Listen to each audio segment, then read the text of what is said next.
అమ్మాయిలపైన acid దాడులు, అదేవిధంగా కత్తులతో దాడులు, అమ్మాయిలు చంపడానికి ప్రయత్నం చేయడం, ప్రేమించిన విషయాలు అమ్మాయి తిరస్కరించడం, ఇలాంటివి సమాజంలో ఇంకా నేరాలు ఘోరాలు జరుగుతూనే ఉన్నాయి. ఈ కట్టడి చేసే విధంగా ప్రభుత్వాలు ఎంత చొరవ తీసుకొని ఎంత కఠిన నిర్ణయాలు తీసుకుంటున్నా కూడా చాలామంది వ్యక్తులలో ఇలాంటి మార్పులు రాలేదు. మార్పులు తెచ్చుకోండి. భవిష్యత్తు చాలా దండిగా ఉంది. ప్రేమించిన అమ్మాయినే పెళ్లి చేసుకోవాలి, ప్రేమించిన అమ్మాయినే పెళ్లి చేసుకోవాలి, ఆ అమ్మాయి ప్రేమించలేదంటే చంపాలి, లేదంటే నేను చనిపోవాలి అనేటన్ని పిచ్చే ఆలోచనలు. అది మైండ్ కరెక్ట్ కాదు. మంచి ఆలోచన విధానాలతో యువత ముందుకుండాలి కానీ ఇట్లాంటి అరాచకాలు చేస్తూ ఇలాంటి దుర్మార్గమైన పనులకు పాల్పడడం వల్ల కరెక్ట్ కాదు.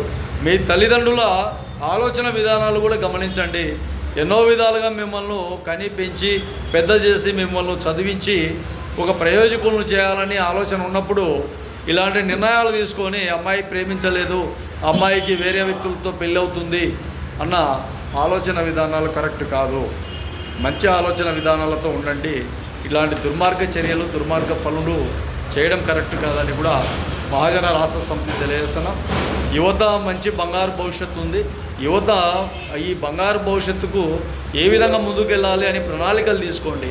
ఇలాంటి నిర్ణయాలు తీసుకొని మీ జీవితాలను దుర్బలం చేసుకొని కటకటాల పాలై జైలు శిక్షలు అనుభవించి ఇబ్బందులు గురి కాకుండా జాగ్రత్తగా ఉండే విధంగా ప్రణాళికలు తీసుకోవాలని చాలామంది యువతకు తెలియజేస్తున్నాం.